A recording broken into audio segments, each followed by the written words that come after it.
अगर आप भारतीय रेलवे में सफर करते हैं तो यह खबर आपके लिए बेहद जरूरी है, क्योंकि अब पटरी पर न सिर्फ सरकारी ट्रेनें दौड़ेंगी बल्कि निजी हाथों में सौंपी गई ट्रेनें भी रफ्तार भरेंगी।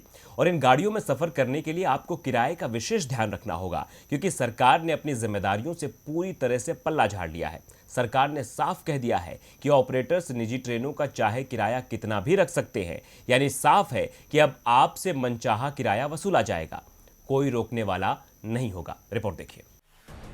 भारतीय रेल जनता की यात्रा का सबसे मुफीद साधन मानी जाती है।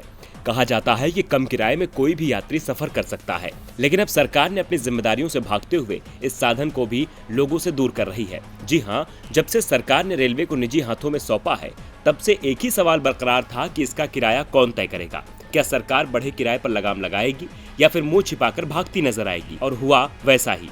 सरकार ने जनता पर महंगाई का बोझ डालते हुए सब कुछ ऑपरेटर्स को सौंप दिया।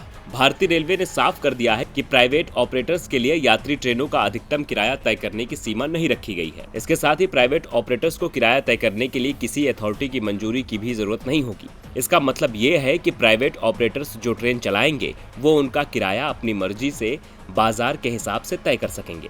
दरअसल सरकार ने यह स्थिति उस वक्त साफ की है जब प्राइवेट ऑपरेटर्स के भावी बोलीदाताओं ने कुछ सवाल उठाए थे, जिन पर रेलवे ने जवाब देते हुए कहा कि प्राइवेट ऑपरेटर्स बाजार मूल्य के हिसाब से किराया वसूल सकेंगे और इसके लिए किसी अप्रूवल की जरूरत नहीं है। इस प्रावधान को कोर्ट में चुनौती न दी जा सके, इसके लिए सरकार जल्द ही इसे कैबिनेट से मंजूरी दिला सकती है।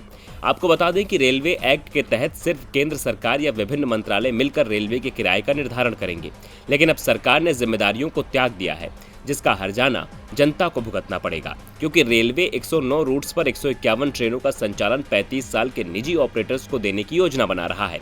यानी साफ है कि रेलवे में भी लोगों का सफर करना मुश्किल हो जाएगा। डीबी लाइव की रिपोर्ट।